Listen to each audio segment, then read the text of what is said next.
Welcome back, everybody. We're still here with Pete Allison, and my buddy Angelo's here. This is the Fall Line with Chaos and Company. I'm Dave Capron. Hey, Pete, I know we kind of finished up the last section there, chatting a little bit about some of your expeditions. I wanted to kind of move into how some of your work has been going on with PSIA-AASI here in the U.S. And I know there's a lot going on with Penn State and our standards coming out in a year here. And just wonder what your thoughts on that and what's been going on. Yeah, thanks. Well, there's so much to talk about. So over the last 4 years, I've been working with PSIA, both with across all the divisions and then also with the national office on the alignment project, as it's become known. And really, the focus of this has been for a whole host of different reasons, and there's plenty of kind of rationale and justification for this, which I won't bore you with right now, but you know, we've been working on trying to develop greater consistency within divisions, between divisions, between examiners, and also in terms of the way in which the standards are expressed between disciplines as well, so that there is a clearer articulation and expectation and greater transparency for everybody in the association. And the real drive of all of that is to increase the quality of snow sports education all over the country.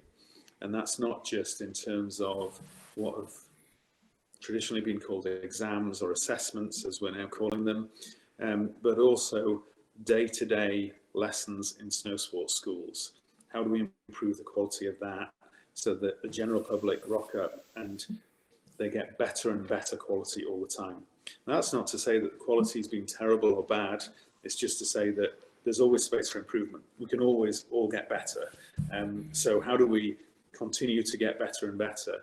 And for me, that is also, of course, a question of how do we share ideas and practices across the country, which is not a straightforward process in a big country with a lot of different snow sports areas across the country.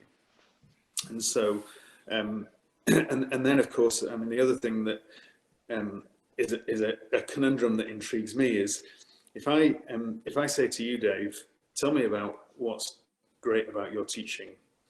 Now you're probably, well, one is you're probably, people are either humble and they say, oh, well, nothing much, you know, I just kind of do my thing. Or they're not humble and they tell you this great long list of the things that they think they do really well, but don't necessarily do very well. And so we know that these kind of things are really complicated, you know, to kind of tease out. And so the idea of how do we share practices and how do we spot practices that might be useful to share between individuals, between examiners, between snow sports schools, between divisions is complicated. And so, you know, we've been working on that and how we can spot them. So if I came and watched you, for example, Dave, running an assessment, you might just do what you think is normal. And if I'd watched 10 different people running assessments, I might watch you and say, hang on, that's incredible. Look at what Dave's doing. That solves the problem that these other 9 people are grappling with. And Dave doesn't even know it because he just does it. And so I can then, you know, write that up, or I can then communicate that and we can share those kind of practices. Or, you know, the other way around, of course, you might be struggling with something and the 9 other people have got it solved. Well, it seems like there's all these kind of opportunities for sharing of good practices and ideas. So, you know, that kind of thing is a big part of what we've been working on. And I think that, to me, that big picture view of the overall purpose of this project is about increasing the quality of snow sports education at every level is what this project is really about. Now, there's lots of different kind of nuanced, detailed parts to that, but in my mind, that's what that's the big picture of where we're trying to get to and where we're going with this. And the first stage of that really over these four or so years has been about coming around with people from all divisions, all disciplines, and the way in which I kind of speak about it metaphorically is getting a blank sheet of paper and saying to people, I want you to tell me what makes a good ski instructor, or a good snowboard instructor, or a good tele instructor, good adaptive instructor, a good cross-country instructor, and just, for want of a better term, vomiting out. Just vomit out on this bit of paper what you think that looks like. And that was really the starting point for this project. And we did that with all of these reps, and also with the national team, and then started to kind of organize that and distill it down. And if you like, it's, it's kind of a data analysis project in that sense, is to say, okay, what kind of similarities do we see about what people are saying? They might be using different words, but are they talking about the same things here, or are they talking about different things? And so we did that over a period of time, and people have really engaged in the project in ways in which, I mean, for me, it's just been a great pleasure to work with these people, because there's so much passion and commitment and interest in this, that it's intriguing. And as I said before, I like the questions, and so they're all questions that I love. And then what that, of course, connected back to the learning connection model, which was developed in Ushuaia. When was that? 2016, I think. No, before that. Yeah. So the kind of development of 2015. So the development of all of those materials have linked, not surprisingly, directly back to the learning connection model. And so one of the big breakthroughs that we've made is an agreement across divisions and disciplines, and across that group of probably about 250 people who've been involved, that snow sports education has more in common than it has different between disciplines, and also between divisions and conditions. And so the idea that people skills and teaching skills, which are the two of the three triangles in the learning connection model, it doesn't matter what you're sliding on. What you're sliding on is kind of details in the picture of things. But having people skills and being able to teach and communicate ideas, and this is back to the transferable skills topic that we were talking about before, is really what matters. That's where we can really start to get excited. And then the technical stuff, well, we know that we've all taught technical stuff for years because it's kind of easy stuff to go to. And I'm not saying that being technically good is easy, or movement analysis is easy, or teaching, or that kind of, the different components of technical performance are easy. I'm just saying that that's pretty well trodden terrain. And so that's been really exciting from my point of view, to see all of these different people coming around and seeing more in common than different. And I think that, to me, that's an interesting human endeavor, is to bring people around and to think about where our commonalities are rather than our differences. So sorry, I'll stop for a second. It's neat because it's neat that because we do the technical conversations are easy, over a coffee or a bourbon or a beer, especially at the end of the day après ski. We get into the, even if it's just a couple of staff members, what'd you work on today? And you'll hear, wow, we really worked on this fundamental. You're trying to, be able to manage energy overall, or we were trying to be able to get more angles. But you don't hear as much, and even between snow sports instructors, you don't hear, well, how did you do that? How did you set up the learning environment?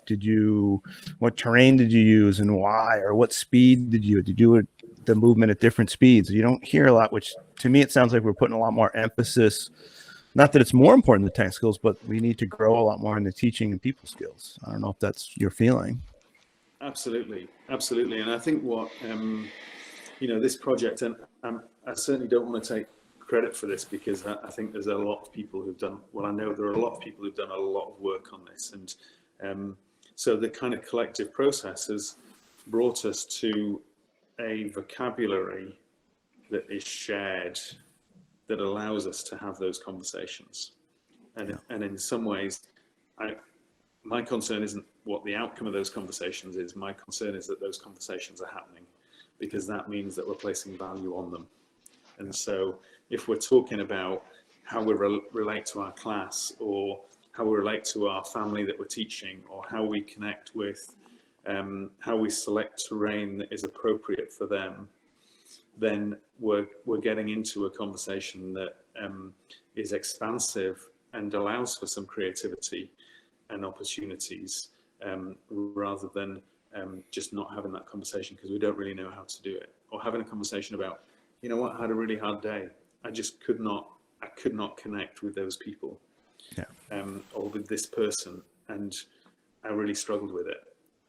And being able to have that conversation, I think, is really useful, because it's about sharing ideas and practices and creativity, because most of the time, I mean, if I think about some of the teaching that I've done over the years outdoors, and the struggles that I've had, the places where I've learned the most is when I've kind of made a confession about, I didn't have a great session there.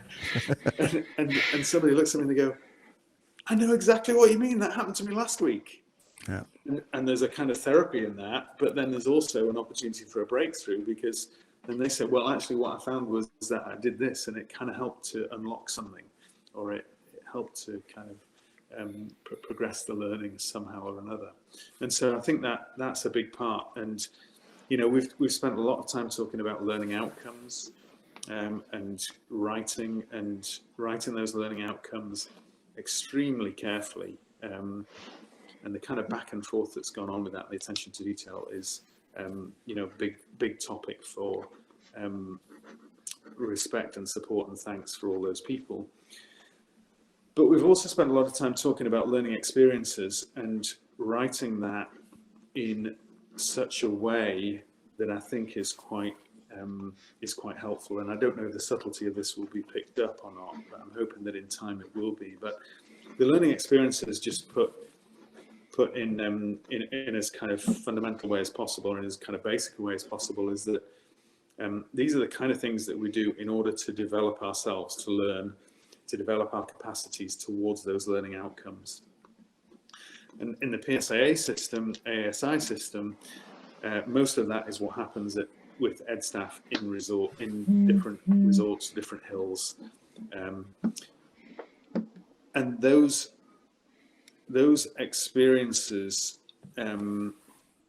What I've heard from a lot of people and seen over the years, not just in PSIA-AASI, but in other organizations, is that what candidates tend to do who are going towards qualifications is that they tend to rely on ed staff to provide those learning experiences. So, if I'm a candidate and I come to Angelo and I say, Angelo, I'm thinking about doing my level 1, and what should I do?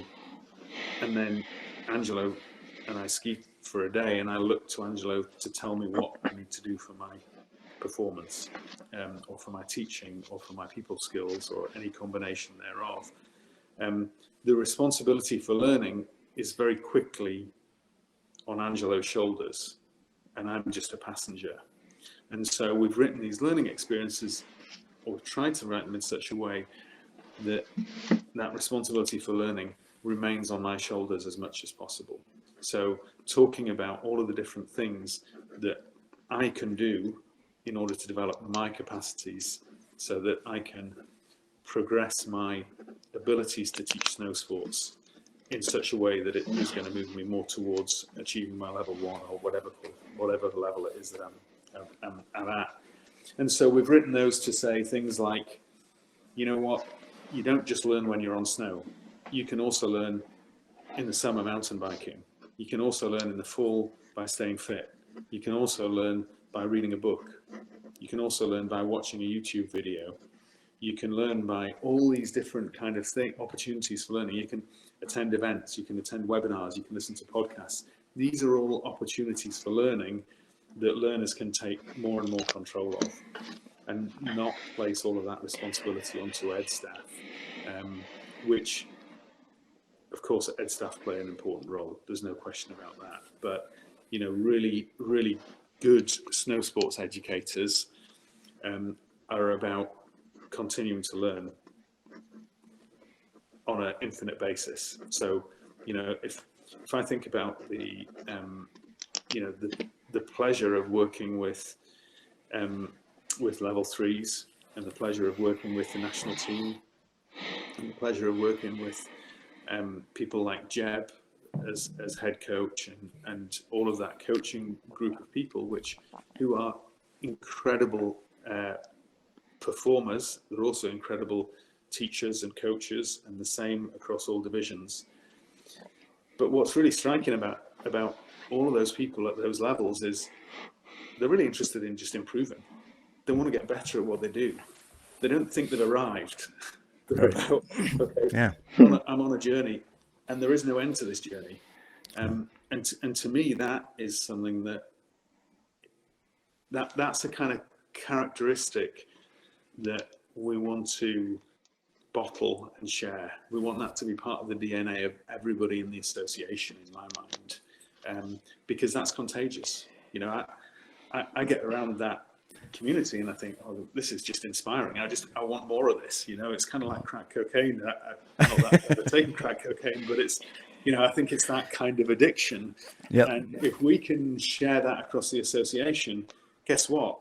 When the public come for a lesson, they're gonna pick up on that as well, and they're gonna want to be part of that. And I think that's you know, a big part of what it is that we're trying to create, regardless of whether, it doesn't matter whether you're skiing on, you know, a small patch of snow in the middle of Pennsylvania, or whether you're, you know, skiing at Alta or Snowbird or something like that. You know, that we can inspire people, and that can be contagious for everybody. So yeah, you can tell I get excited about that. So that's good though.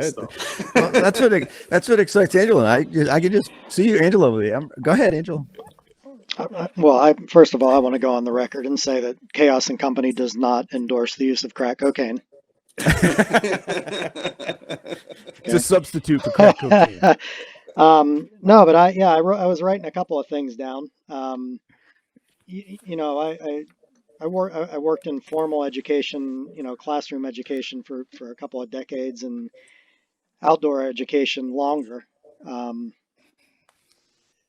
And you know, when you get older, Pete, I think when you and I met at Big Sky, I think that was our first conversation, that we were you know, the same age, and we were like, shit, we're like the old dudes now.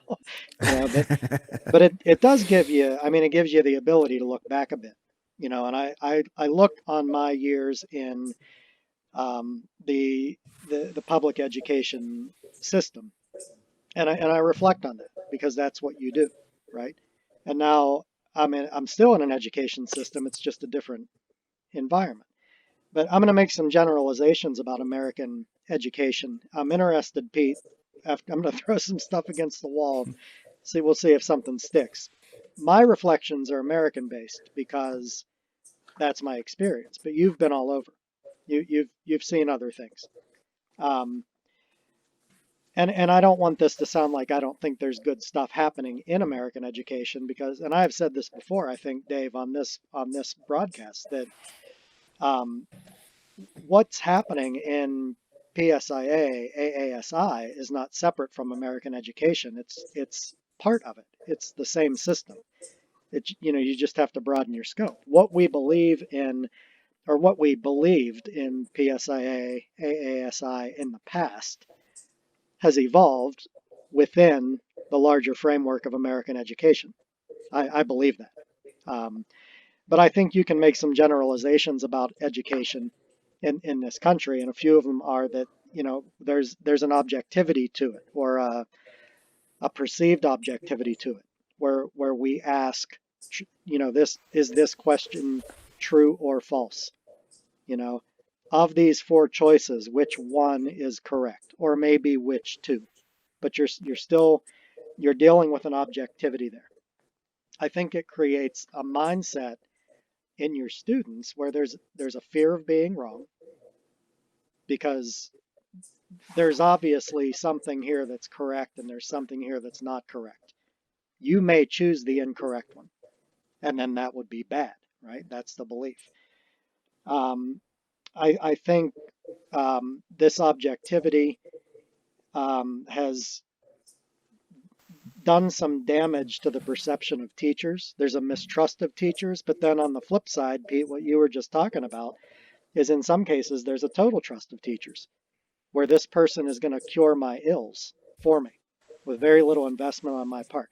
Both of those things, the mistrust and the total trust, are both, in my opinion, anti-intellectualism. The mistrust of teachers creates an abandonment. I'm not going to learn new things because that guy's no expert, and why do I need to listen to that? You get that mentality. But I think it's just as anti-intellectual to give total trust to your teachers, because you assume a helplessness there, and you have a tendency to not take ownership of or have accountability for your own performance, your own learning, And I'm saying all these things to really just make this point that I feel like what you've done, what you're doing with PSIA, your influence on the changes, the fact that it's the American team that's really the forerunner globally in this kind of thinking, is a real pendulum swing, And I've been a PSIA member since 1994, and I've seen manuals come and go, and then every time a new publication comes out, Dave, I'm sure you've seen this. What are they changing this year? That's right. What So are they changing now? What's the buzzword? What's the buzzword? And it's like, because and I'm not accusing anybody of anything, but a lot of times in education, new manuals are just an opportunity for a publisher or somebody to make some money. That's reality. We all did the college thing where you buy $9,000 worth of books and you have to have the 17th edition because the 16th edition there's one word change between the editions, right? But your professor's using 17, so you got to have that, and you sell it back to the bookstore for $0.50. That's a racket. I can't be confused. I can't be convinced otherwise. Here's the point, though. What you guys are working on, Pete, at the highest national level with the team and with the coaches and with the leadership council and all these people who are putting in all this work, this is a real pendulum swing. This is actually dogmatic change. Like this is fundamental level change, where in the past for I don't know how long, let's say since the 20s, since the 1920s, that is, since the real factory mindset moved into education, it was either teacher focused or it was maybe society focused. And when I say that, I mean you're shuttling people into maybe different career paths based on how you perceive their level of intelligence. So you put them in a place, like you put them in a vocational school, or you put them in a college track because you think that's where they belong. That's not student-centered. But what's happening now with the adoption of the people skills fundamentals, the teaching skills fundamentals, and this push for us to really consider student goals and objectives and values and culture and all those things. This is a fundamental shift. And I think it's good. So I guess my question is, Pete, because your view is broader. You've seen this in Europe, right? You've seen this in the Middle East, education systems. What's the similarity? What's the difference between now what you see in the States with what you've seen in other parts of the world? Wow. I'm not sure where to start with that, Angelo. I don't know. Just hey, Meg, just Just I'm glad he start, asked you, Pete. just make What something I will up. say is, I mean, I absolutely agree with what you're saying in terms of your kind of analysis of the education system, and I think that the problem of this idea of objectivity and the kind of binary choices that we give people, you're right in that we see that. You know, I'm sure that you get that from candidates. Am I doing it right? You know, is that what should I do to make it right? There is a way of skiing kind of thinking, and I think in all credit to PSIA-AASI history, that has shifted over time, right? So the kind of idea of a final form or maneuver based has been changing and shifting to more of a skills based. I think there's still there's still more to go with that. We can, as an association, things can be more skills based, and we see that.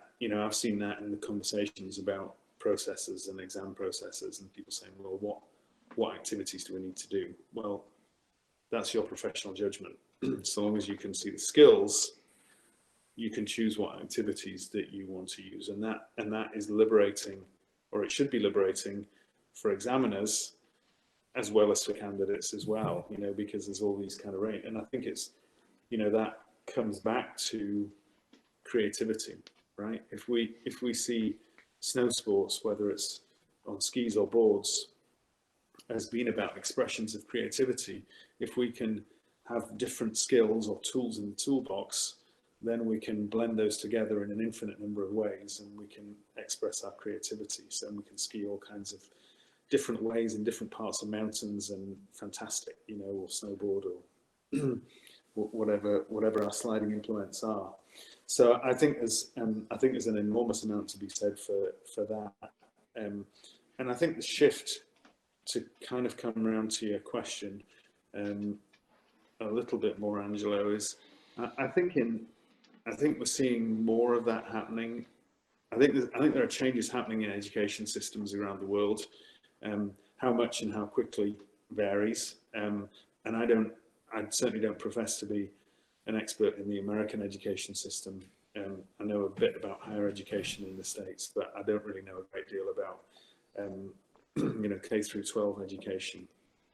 I feel like I'm learning all the time about that, but certainly in Europe and in the UK in particular, I think there is much more of a move towards like conversations about how do we prepare people for careers that don't even exist yet. The young people that are in school now, who are say 12 years old, when they enter the workforce, they will be probably doing jobs that we cannot even imagine exist. And so how do you deal with that? Well, you have to have some faith in developing sets of skills, capacities, a willingness to learn, interest in learning, passion for learning, that they can adapt to the situations that they find themselves in. And I think, I'll speak for me here, but I suspect this might apply to both of you to varying degrees, is that, when I was growing up, my father basically worked for one company his whole life. My mother she was a teacher, she worked in 2 schools all of her life. That was kind of what you did in those generations. People now have portfolio careers. They work for a different company every different organization every 2-3 years. That's a generational shift that's going on, and a societal shift that's happening. And I think that future generations are going to see more and more of that, and more, I do a bit of work here and a bit of work there, and those kind of things. So I think it means that education systems have to have a totally different approach, and it's hard because it's an unknown target. But again, it connects. If we can create people who are passionate about learning, that applies in schools and in education more generally, and also in snow sports. it's back to the kind of bit that I was getting excited about before. So I think there's a lot of parallels here, and this idea of the trust and the mistrust in the educator is a great characterization. I like that, Angelo. And I think, I mean, part of the challenge to kind of come back to snow sports, I think, is that, if I turn up at a snow sports school and ask for a lesson for 2 hours, and I'm paying a lot of money for it, part of me does want somebody to tell me, here's what to focus on, right? I don't want someone to say, well, tell me how you feel.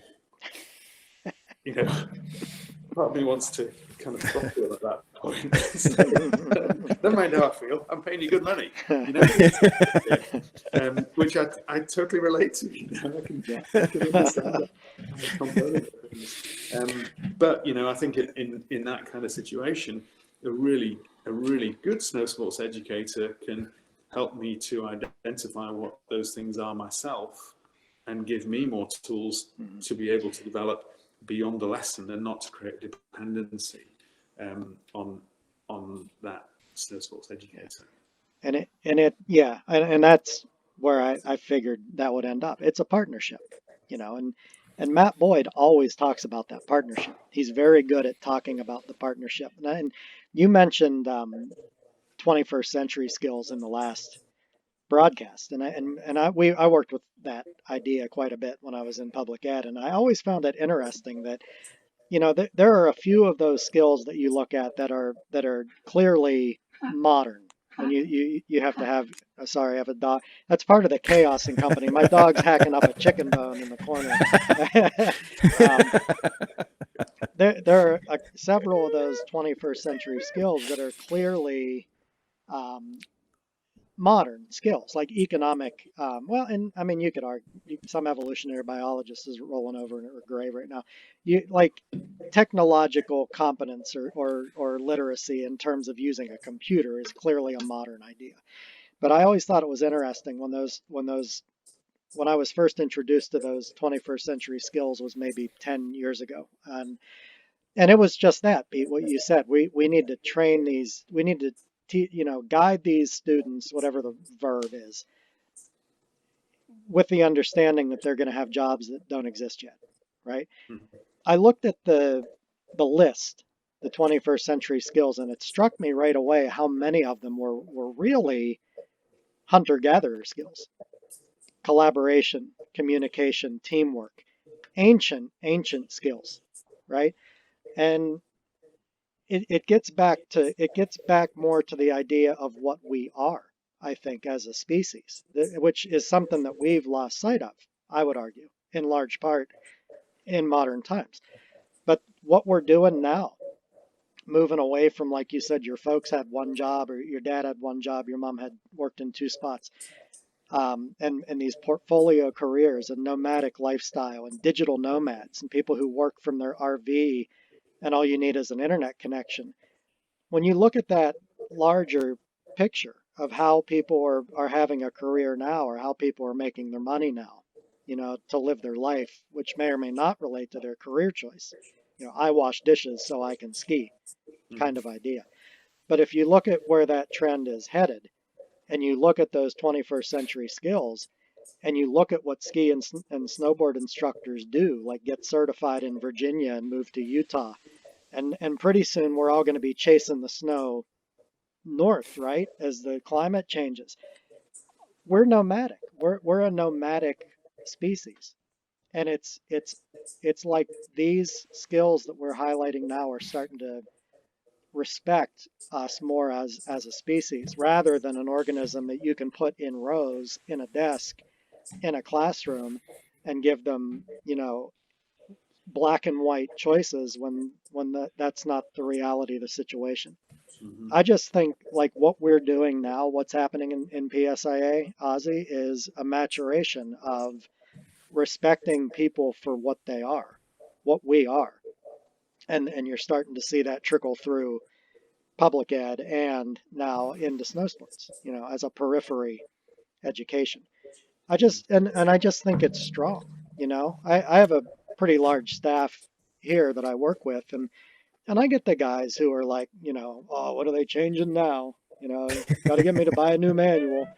But I don't think that's it at all. I don't think that's what's happening. I think what's happening is a real base level change for the better. So just a couple of thoughts as you're talking there, because I mean, I'm sitting here nodding, which I hope you can see, but you reminded me of a couple of things, a couple of links that I want to kind of tease out a little bit from that. So when I was an undergraduate student, I used to get sent off to the library, and you'd be sent to read whatever it was in the library, or find whatever it was in the library and read it, and then regurgitate it. And that was basically what we did. You had to find out about whatever the subject was, and then regurgitate it. And that was often in an exam or in an essay. But basically, the task was this kind of regurgitation. And now, when I think about, I mean, libraries have changed radically since then. But now the kind of skills that young people need for those careers that we don't even know exist yet, are not about going and memorizing stuff from the library. It's about, can you find information? Do you have those skills to locate information, and then to look at it critically, and whether you can trust it, whether it's fake news, to use that kind of term. Yeah. And that kind of ability to do that is indicative of the shift that I think you're talking about. It's about that kind of, do you trust information or do you mistrust it? When I was an undergraduate student, if it was in the library and I read it in a book, I trusted it, because that's how it was. Now we've got the information age and so much information. It's not a skill as to whether you can find it. It's about whether you can you can do some analysis of it and be critical of it, and kind of check it out, assess the quality of it. And I think that connects to, one of the things that I've been learning over the last year or so with COVID is that we're shifting to more online teaching, and all of the kind of transitions for that. And I've been learning this as well with moving countries, is that my role as an educator changes, right? So I'm no longer, it's no longer a case of, I used to joke about, I've never taught in this way, I'm pleased to say, but I always joked about this was, okay, come into the classroom, sit down, get your notepad out, be quiet, I'm about to impart wisdom upon you. Kind of, that model is thankfully is gone, or is definitely going. But our roles now are about asking questions. They're about the cliche of facilitating learning. And I think so. I read an article that I really liked a few years back. It was from management. It wasn't anything to do with my kind of mainstream area, but the article was called "Becoming an Expert in Not Knowing," and it was about the shifting role of the educator and about the frustrations that often caused, but the long-term benefit of that kind of approach to learning.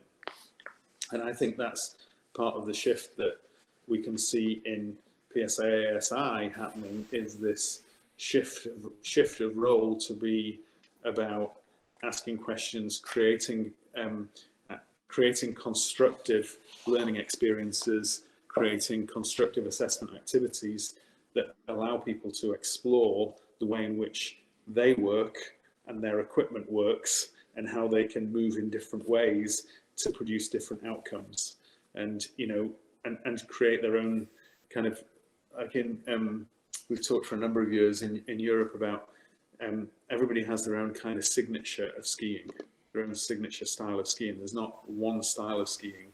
There are an infinite number of styles of skiing, and if you watch somebody like Ted Ligety skiing, it's definitely a unique style, and it's very different to Michaela Schifrin.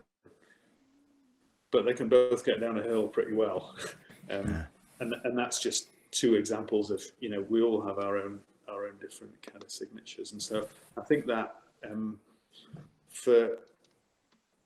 that's a challenge for snow sports educators, right? Because it means that we have to be way more creative in the way in which we approach individuals and groups, and the way in which we develop those capacities, because it's not about saying follow me, bends the knees.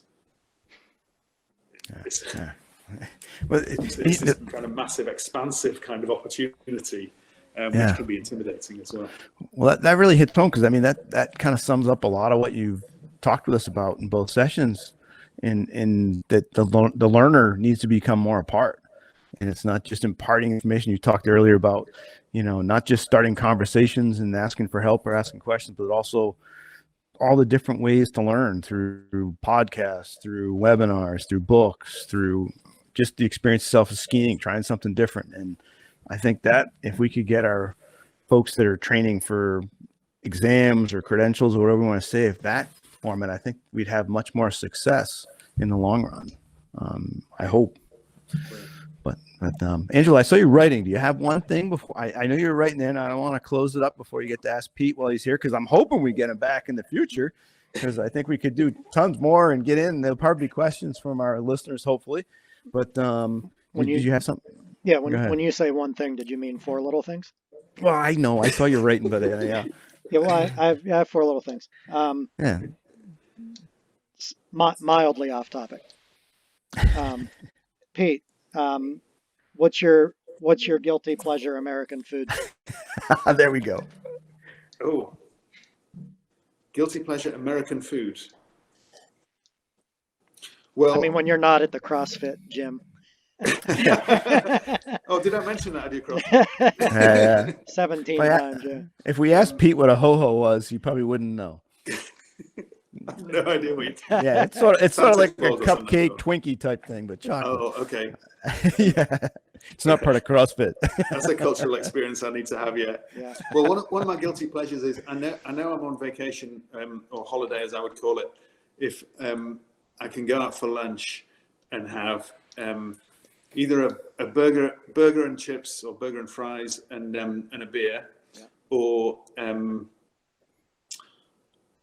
meal that I can have a glass of wine with.